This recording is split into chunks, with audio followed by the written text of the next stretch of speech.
Pues vamos a ver qué es lo que ha pasado, porque además el tema de la violencia vicaria con respecto a la noticia que ha publicado Infobae, que no es una noticia, es un artículo hablándote de la violencia vicaria, intentando traer este concepto, llevar este concepto a Argentina, que se popularizó mucho acá en España, y yo sabía que era cuestión de tiempo hasta que empezaran a importarlo a Argentina. ¿Y qué pasó?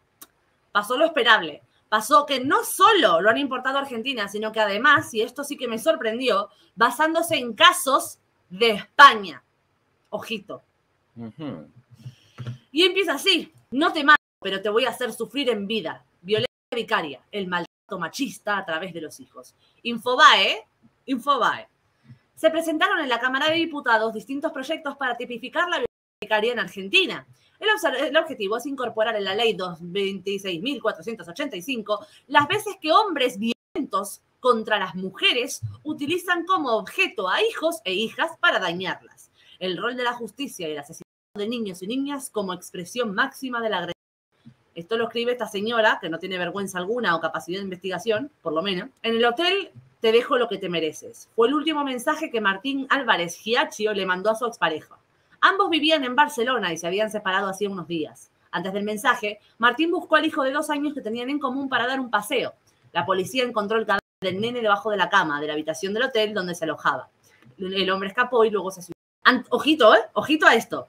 Antonio David me decía: te los voy a quitar, te van a odiar, hija de puta. Tras décadas de silencio, Rocío Carrasco, argentina, hija de la legendaria cantante Rocío Jurado, contó su versión sobre el alejamiento de sus hijos y las situaciones de violencia que vivió por parte de su exmarido Antonio David Flores, otro conocido personaje mediático en España. Espera, antes de seguir, lo de Antonio David, que quiero comentarlo porque esto es una sensación de impotencia tremenda.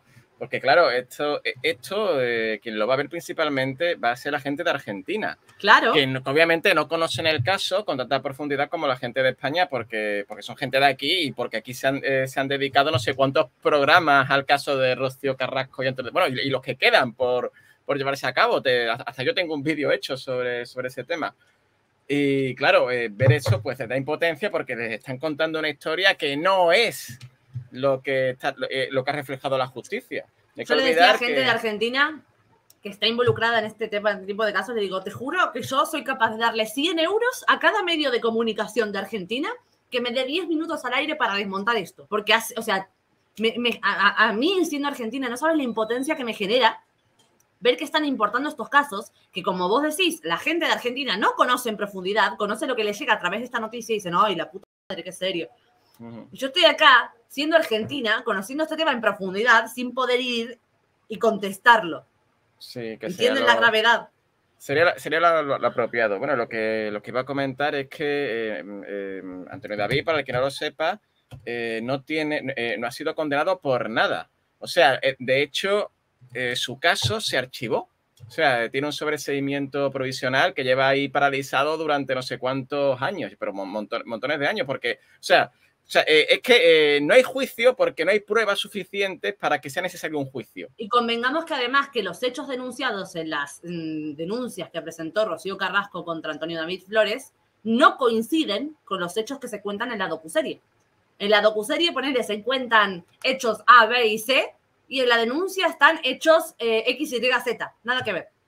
Se denuncian hechos diferentes. Digo, si todo lo que cuentan en la docuserie en serio sucedió, ¿por qué no denunciaste eso? Pregunta. Ahora continuando, sí, con este tema, ojito, porque después de contarte el caso de un random, después contarte el de Rocío Carrasco y el de Antonio David Flores, te vienen con Tomás Jimeno. No las vas a volver, amenazó Tomás Jimeno a la madre de sus hijas de 1 y 6 años la noche en las que se llevó. Semanas después, el cuerpo de la mayor fue encontrado a 1000 metros de profundidad en el mar de Tenerife dentro de una bolsa atada a un ancla. La otra niña y su papá siguen desaparecidos desde abril de 2021. El padre no buscó más a mis hijos, no llegó a eso, pero me los sacó. Un fin de semana de 2014 se los llevó como cualquier otra visita y nunca los devolvió. Hacía solo 3 meses que había logrado que firmara el divorcio y fijar unas cuotas de alimentos. Cuando lo llamé preocupada porque no volvían, me dijo que no iba a verlos nunca más y me cortó el teléfono. En la comisaría donde quise denunciar su incumplimiento me demoraron porque él me había hecho una denuncia penal y me notificaron una perimetral hacia mis hijos. Me dio hipoacusia súbita por el estrés emocional y quedé sorda del oído derecho.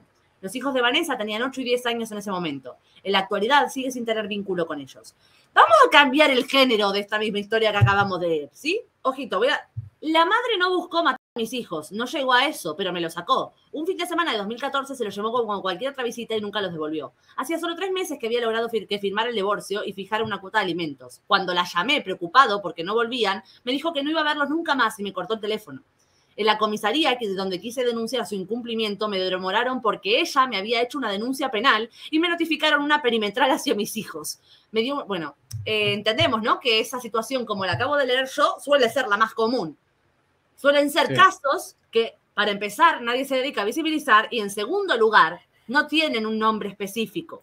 No le ponen violencia vicaria. Para luego decirte acá arriba, contándote esta historia, que la violencia vicaria es el maltrato que ejercen hombres violentos contra las mujeres que utilizan como objeto a hijos e hijas para dañarlos. ¿No te parece de un descaro y una asquerosidad terrible estar diciendo esto? Bueno, para que nuestros espectadores se pongan en situación, tienen que entender que hay unos 300 secuestros parentales llevados a cabo por mujeres al año. No, pero a lo que voy, espera, no he terminado. Y eso, al parecer, son únicamente en los que se sacan del país. Internacionales, secuestros parentales internacionales. Sí. Nacionales tenés más de 2.000, por lo que había escuchado la última vez. Y sin embargo, cuando ocurre lo extraño, lo que sea el hombre quien se los lleva secuestrados, pues de repente es violencia vicaria, de repente es un tipo concreto que necesita una tipología nueva y un tipo de delito nuevo. Y todo el país se ocupa de buscar a esos niños y todo el mundo está atento, incluso la ciudadanía está pendiente para ver si logran localizar al hijo de puta de turno que alejó a los niños de su madre. Pues a la inversa no sucede nunca. Y esto esta historia que te cuentan, es como, de verdad, o sea, vos imagínate, para ponerlo en la mente de estas señoras, imagínate que se estuvieran hablando de una problemática como es el abuso sexual, por ponerte un ejemplo, que te estén poniendo de referente del abuso sexual el caso de un tipo, que sí, que les puede pasar, evidentemente que les puede pasar, así como también le puede suceder a una madre que el padre secuestra a sus hijos, evidentemente que sí, pero no refleja la realidad de la situación, hablar de vicaria y el primer caso que me enseñes de secuestro parental sea de una mujer víctima de ello, porque quienes lo suelen sufrir son los padres, no las madres. Claro, es que se cuenta solamente casos masculinos para que dé esa impresión que solamente ocurre en ese lado. De hecho, en España todavía hay mucha gente que se piensa que esto de violencia vicaria afecta a ambos sexos. O sea, aún no se han enterado. Y desde el gobierno parece que todavía no lo quieren dejar de todo demasiado claro, porque si bien es cierto que en anuncios y tal han dicho que la violencia vicaria es la que sufre un niño queriendo hacer daño a su madre, enmarcándola dentro de lo que sería violencia de género, en leyes no. En las leyes aún no se han atrevido a definirla. Sí que aparece ya en la ley de solo sí es sí el término de violencia vicaria, no recuerdo ahora mismo en qué sentido, pero aparece, pero luego no la define, no la llega a definir, con lo cual tampoco... No la llega a definir, pues, y yo creo que no se atreven a ponerlo de esa manera en las leyes, porque contradice absolutamente todo en lo que acuerdan la comunidad de psicólogos alrededor del mundo, porque la violencia vicaria sí la puede ejercer una mujer, porque la violencia vicaria es únicamente la violencia que se da a través de, como dice Sonia Vaccaro, por interpósita persona. Es decir, si yo, por ponerte un ejemplo, le pego a mi abuelo para hacerle daño a mi padre, porque a mi padre le va a hacer daño que yo dañe a su padre, entonces eso se puede englobar como violencia vicaria. Pero no lo quieren reconocer de esa manera. Quieren darle un componente de género, ¿sí? Donde solo la mujer la que puede ser víctima a manos de un hombre. Y esto es contrario a todo el acuerdo que hay desde hace años respecto a la violencia vicaria, porque Sonia Vaccaro redefinió a su manera la violencia vicaria con un componente de género en el año 2012. Pero es que el concepto de violencia vicaria es muy anterior a todo esto. Y vicario en realidad es simplemente una tipificación sobre un hecho. Puede ser violencia vicaria, puede ser aprendizaje vicario, etcétera. Todo lo que se dé a través de. No, lo curioso es eso. O sea, como esta psicóloga lo definió así, por su propia cuenta y riesgo, ¿sabes? Una psicóloga, como tantas que hay, por definirlo así, pues desde el gobierno dicen, uy, esto es lo que estábamos buscando. Y vamos a hacer esta definición, la vamos a convertir en la oficial y vamos a patrocinarla y a darle una importancia que no debería tener, porque sí, como bien ha dicho Valen, es contrario al uso habitual que tiene el término.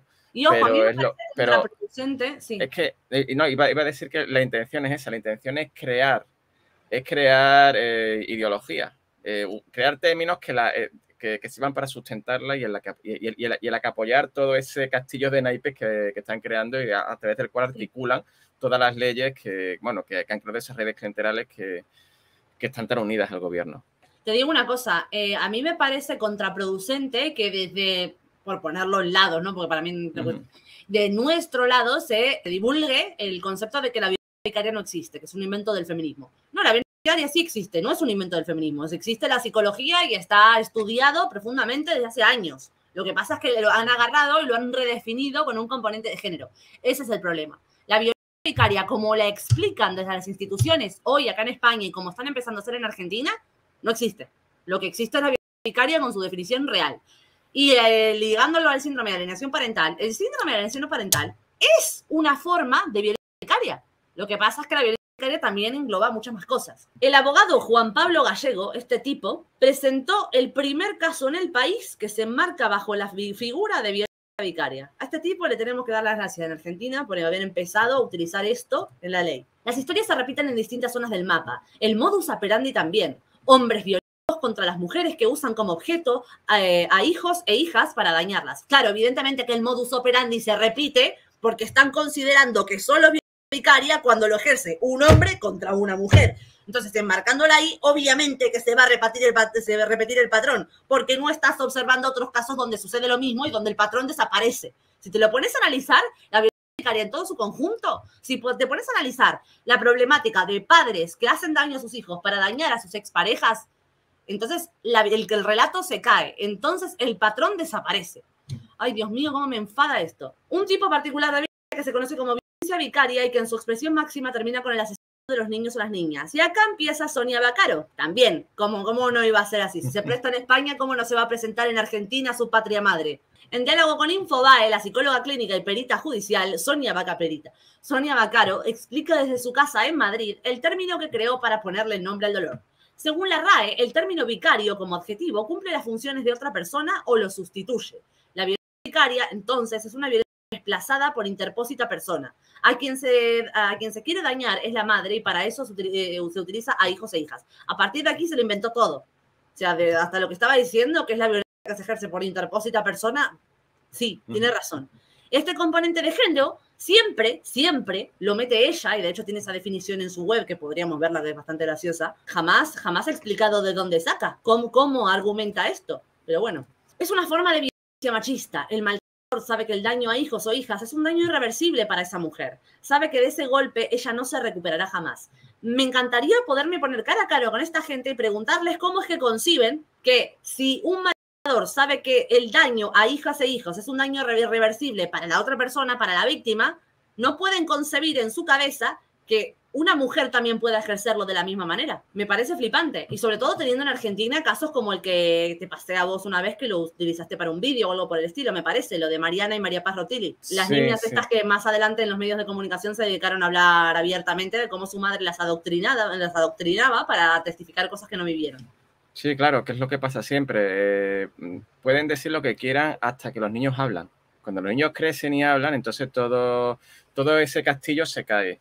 Es lo que pasó también cuando empezó a hablar el hijo de Rafa Marcos, que fue un golpe durísimo a todo este relato de madres protectoras que se había creado desde el Ministerio de Igualdad y por parte de gente como Irene Montero y Beatriz Jimeno. Bueno, yo quería, si no te importa... No me importa. Brevemente el extracto de Mariana Rotili, que a mí siempre me parece útil para ilustrar este caso.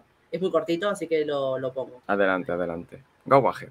Pues esta chica que vemos acá es Mariana Rotili. Es la hija de... no recuerdo su nombre, pero tenía un nombre complicado. De Seferino Rotili, que sufrió todo esto, que fue condenado y tuvo que huir del país, siendo inocente, para que no lo metieran en la cárcel. ¿Vos tenías 3 años? Yo tenía 3 años, mi hermana tenía 6. 6 años. 6 años. ¿Qué pasó ahí? Bueno, mamá se acerca y les cuenta, les dice algo. Mi mamá hizo una denuncia, yo de ese momento no tengo recuerdos porque tenía 3 años. Mi mamá hizo una denuncia a mi papá por abuso sexual, la iba a hacer por violación, pero como se necesitaban pruebas físicas, la hizo por abuso. ¿Contra ustedes dos? Claro, contra nosotros. Y bueno, durante ese periodo después pasaron 5 años hasta que fue el juicio y en esos 5 años mi mamá todos los días nos relataba el supuesto abuso. así decirlo. Y nosotras lo teníamos que repetir. Les contaba cómo había sido. Claro, todo el tiempo nos hablaba de ese Y tema. después decía, repetilo. Como que nos incitaba a repetirlo, por así decirlo, porque ella lo repetíamos nosotras y nos iba agregando cosas.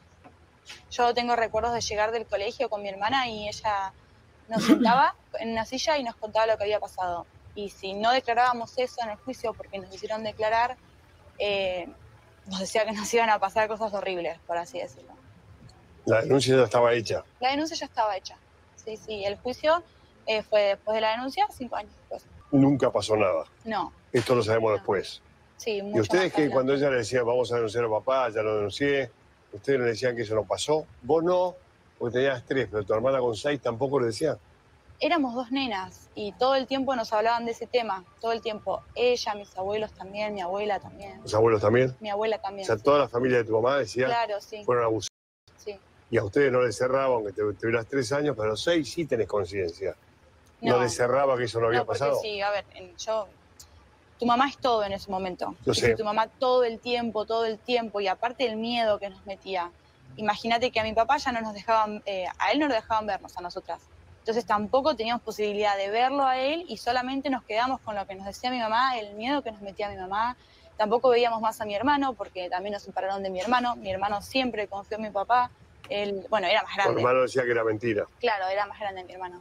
Y bueno, mi mamá, chau, lo borró, lo sacó y a nosotras nos decía que mi hermano era malo, que mi hermano no nos quería ver. Y entonces nos separó de toda la familia paterna, de toda. De mi abuela, de mis tías. Bueno, en un breve resumen es eso. Este es un caso que sucedió en Argentina, que perfectamente se puede englobar en una situación de violencia vicaria, porque es una madre generándole un trauma a sus hijas sobre algo que no han vivido para dañar como fin último al padre de las niñas, su expareja, para lograr meterlo en prisión. Eso no es violencia vicaria, es un caso de Argentina. ¿Por qué se tienen que ir a casos de España para explicar la violencia vicaria, supuesta violencia vicaria, y no agarran casos de Argentina como este? Vaccaro lideró en España el primer estudio de casos de violencia vicaria extrema, la que llega a partir de una base de datos de 400 sentencias judiciales relacionadas con violencia hacia la mujer o hacia menores. Según la investigación, entre el año 2000 y diciembre de 2021 se contabilizaron 50 asesinatos de niños y niñas. Acá no te dicen que la mayoría... Mira, en el 82% de los casos el asesino fue el padre biológico. Me gustaría saber de dónde ha sacado esos datos. De las fuentes Cibeles, no sé. No sé, pero para empezar, ya te adelanto que de 2000 a 2021 ha habido más de 50 asesinatos de niños seguro, pero seguro. Han habido más y sabemos que en torno al 70% los cometen las madres. Y eso está ampliamente desmontado ya. Si alguien todavía lo duda, porque hay gente tratando de desmontar el bulo, no sé cuánto, se van a mi Instagram, bajan un poquito a un post verde oscuro que dice Fili.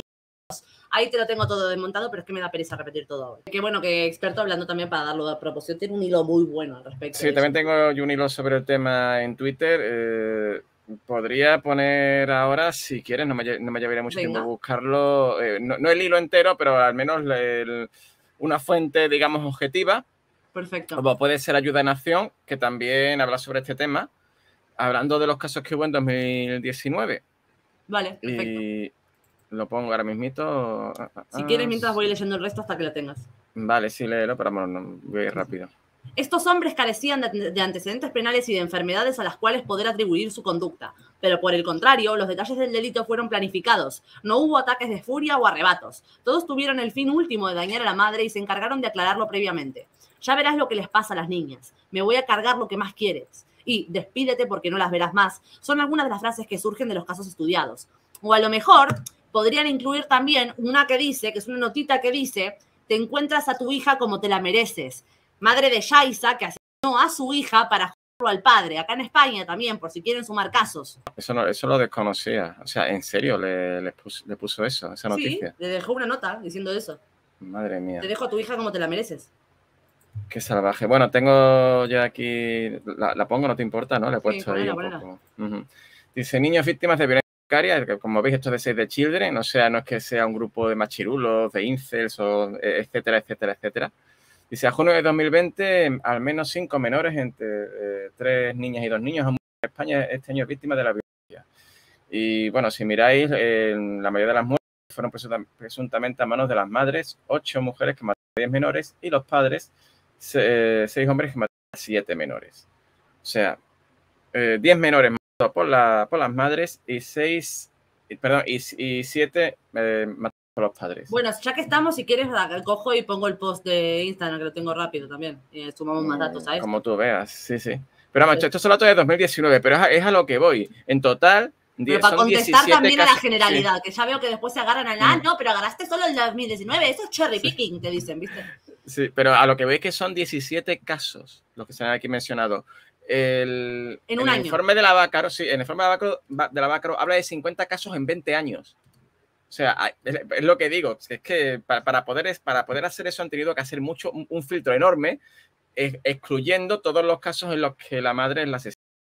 Pues bien, aquí tengo mi post, lo voy a agrandar para que solo veamos esto, va a haber mucha información que verás que he extraído de ti.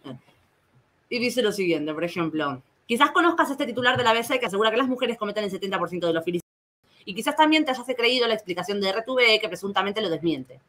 Y si te dijera que la noticia real es la primera y que la segunda, que pretende desmentir un bulo, es en sí misma un bulo. Según el medio, las fuentes provienen de 2 fuentes. El artículo de ABC anteriormente mencionado. En él se citan las palabras de la criminalista Beatriz de Vicente. Y el otro es un artículo de Inconfidegal que recogería cifras del INE, pero que RTV niega. El artículo de ABC, Ana de Vicente explica en el artículo que esta información se recoge en estudios a nivel internacional, pero afirma también que el informe sobre en España de 2018 da la razón a estos datos. RTV reconoce en su artículo que en efecto el informe sobre homicidios en España de 2018 cita un estudio finlandés.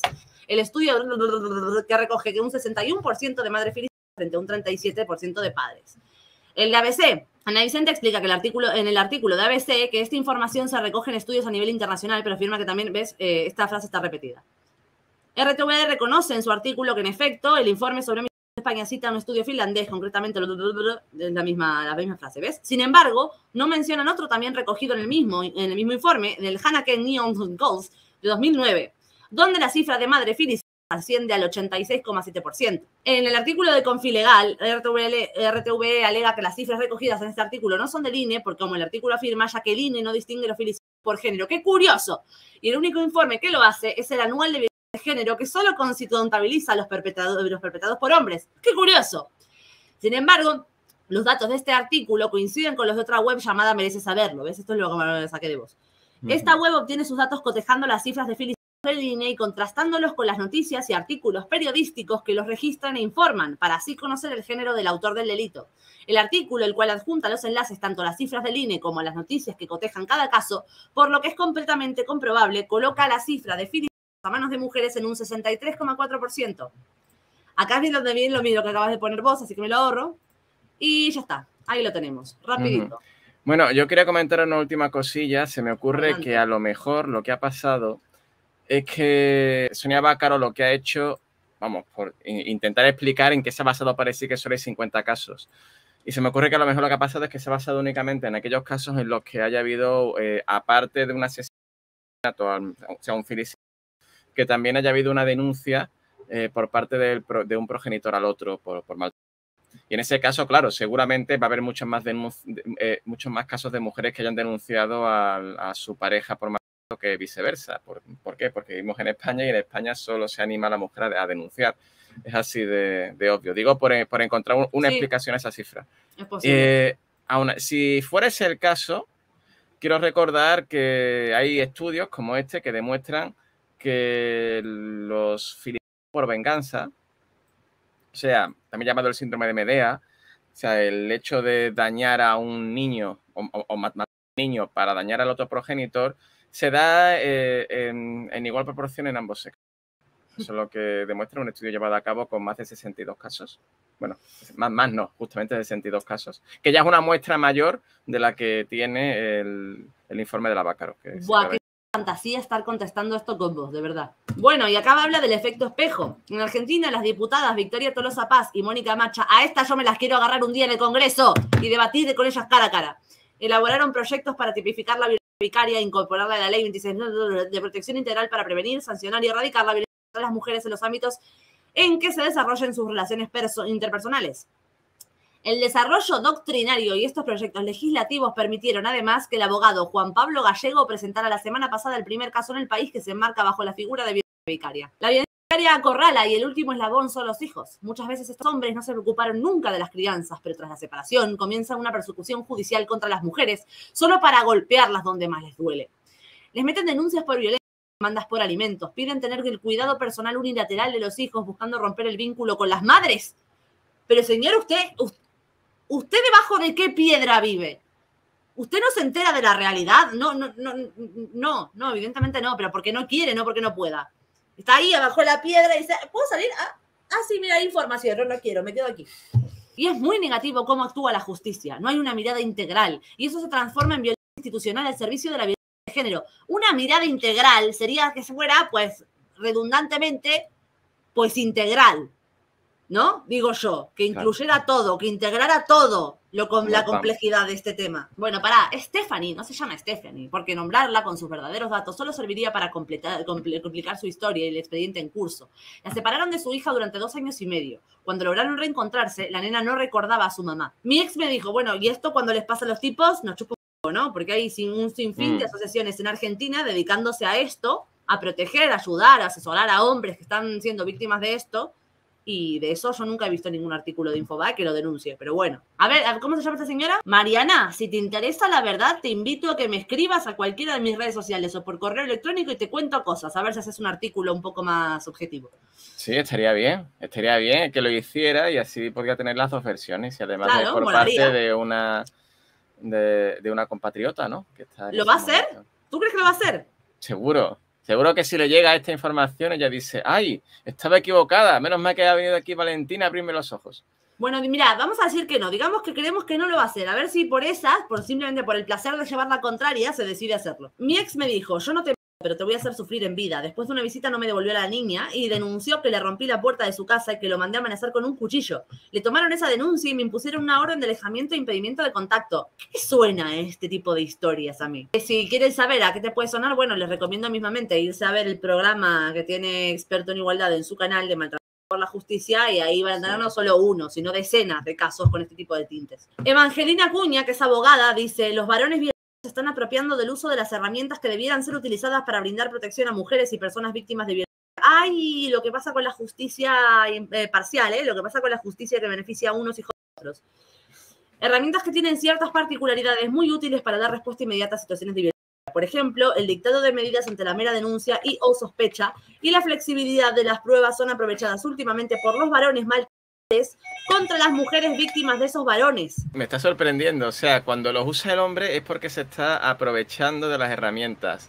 En cambio, cuando lo usan las mujeres es una pobre víctima que la justicia no ha podido demostrar la culpabilidad de su agresor. Efectivamente, siempre la doble vara de medir, ahí está presente. La distinción por género no dejamos de hacerla porque es algo que en el siglo XXI está muy de moda. Mujeres que, muchas veces por miedo, nunca antes habían denunciado formalmente. Asimismo, de la experiencia advertimos que las voces de estos varones suelen tener un mayor peso, ser menos cuestionadas por los operadores y las operadoras judiciales. Claro, seguro, en algún planeta que no es el nuestro, a los hombres cuando denuncian violencia les creen más que a las mujeres. Sí, y que lo diga eso en Argentina, donde precisamente un hombre murió por aquello, porque los policías se rieron de él cuando fue a denunciar que su mujer... Eso surge Alejo, recordemos, Alejo Oroño, asesinado por su novia, luego de que él en varias ocasiones intentara denunciarlo y la policía le hiciera, joder, puta, por ser hombre, aguantate a tu mujer. Además me encanta porque yo recuerdo casos de cuando estaba en la asociación, casos de hombres que llamaban a la asociación finalmente porque se querían divorciar de sus mujeres o porque estaban viendo que estaba empezando a afectar a sus hijos y le importaban sus hijos. Era lo único que les hizo levantar la alarma y querer contactarse con algún recurso de ayuda. Sin embargo, cuando empezabas a hablar con estos hombres y te empezaban a contar la historia de su vida, su relación con su pareja, etc., recuerdo un caso muy horrible, que era un tío que era médico o algo por el estilo, y el tipo la mujer tenía clonado su teléfono móvil, ¿vale? Para poder verlo desde su móvil. Tenía también una aplicación para lo mismo en su ordenador, tanto en el trabajo como en el personal. Tenía puestas cámaras en su consultorio para ver que no fueran mujeres o no sé qué, no sé cuánto. Lo maltrataba física y verbalmente de todas las maneras posibles. cuando evidentemente la mantenía, ella no trabajaba, ella no hacía nada, tampoco colaboraba en las tareas del hogar. Cuando se iban de vacaciones, todo lo tenía que hacer él, porque ella le decía, estoy de vacaciones, estoy descansando. No le permitía ver a su madre. Esa era una de las peores cosas. A la madre la veía a escondidas porque una vez vio que él le dio un beso a la mejilla a la madre. Y desde ese momento no pudo volver a ver a la madre. Todo esto a este hombre no le había hecho ruido. Lo que le hizo ruido fue cuando se empezó a meter con los hijos. Ahí fue que ese tipo decidió tomar cartas en el asunto y denunciar a la situación. Hasta ese momento, el tipo había naturalizado absolutamente la situación. ¿Ustedes creen que esto pasaría a la inversa? Es heavy, pero es que es verdad, es la doble vara a la que estamos acostumbrados. En España, por ejemplo, más del 70% de los padres, aun aquellos que se desentendieron desde el embarazo, solicitan la custodia compartida a sabiendas que de este modo no pagarán la cuota por alimentos para los hijos ni tendrán que dejar la vivienda conyugal para que vivan junto con la madre. No sé dónde saca estos datos, pero no me cuadra, ¿eh? A mí tampoco me cuadra, pero más allá de eso, aunque nos cuadrara, ¿de verdad vos pensás que un padre solicita la custodia compartida para no tener que pagar pensión cuando la custodia compartida implica la custodia compartida? Es decir, que en el mejor de los casos, la mitad del tiempo el niño está con el padre se tiene que ocupar del niño, tiene que estar con él, tiene que darle de comer, tiene que comprar las cosas del colegio, tiene que hacer todo. ¿Dónde está el desentenderse y no tener que pagar pensión? Bueno, a ver, yo creo que un padre que no quiere ejercer de padre, le es más fácil pagar una pensión y desentenderse que querer participar activamente de la vida del menor, ¿no? De hecho, podría ser incluso... se podría emplear este argumento a la inversa, llegar a la conclusión de que las mujeres que piden la custodia exclusiva es sencillamente porque quieren la pensión y quieren seguir viviendo del padre sin trabajar. ¿Y qué caso había visto hace poco? Un caso de una madre que... Ah, sí, de Twitter. Joder, tengo que hacer un vídeo de eso. Me voy a poner un recordatorio, perdón. ¿Cuántos divorcios hay anualmente en España?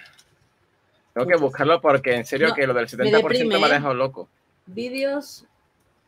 Hay en España al año, a ver que lo mire. Por lo que estoy viendo aquí, hay 100.000 divorcios al año en España. Sí, hay muchos. Bueno, en 2021 hubo 86.851. No me salen las cuentas, la verdad, porque si pidiesen la custodia del 70% de los padres, teniendo en cuenta que el número de padres, del número de familias que viven en custodia compartida son aproximadamente un 40 o por ahí, un 40%, porque la mayoría sigue siendo todavía las custodias exclusivas de la madre. Eso quiere decir que un 30% que les son denegadas. Y si les son denegadas, quiere decir que han sido denunciados. Porque en España la ley establece que si no llegan a un acuerdo hay custodia compartida. ¿Cuándo no hay custodia compartida? Cuando hay una denuncia por la ley 92.7 del Código Civil. O sea, que esto supondría que ¿cuántas? Unas 20.000 denuncias, más de 20.000 denuncias anuales que se dan por parte, me refiero denuncias por género, se dan sencillamente para que los padres no puedan tener la custodia compartida de los hijos. Y me parecería una cifra muy gorda, muy larga. Y te digo más, respecto a lo que decías vos, que dando la vuelta al argumento, sí, se podría decir que las mujeres solo solicitan la custodia en exclusiva para poder recibir la pensión. Ahí es donde me acordé del vídeo que quiero hacer, porque leí un caso de una madre que literalmente les decía a los hijos que la pensión no era para ellos, que la pensión que les pasaba al padre era el pago para ella por haberlo aguantado tantos años. Y desde luego que esto yo voy a hacer extracto y se lo voy a mandar, aunque no me den bola, no sé, yo lo voy a intentar, se lo voy a mandar a todos los medios que conozca de Argentina. A ver si te escuchan. Se lo voy a mandar por Twitter al ser del demonio este que escribió esto. ¿A Mariana? A Mariana, se lo voy a enviar a Mariana. Mariana, toma un poquito de realidad. A ver qué te compensa más, la pasta o la dignidad. Seguro que la pasta, pero bueno, por probar. Sí.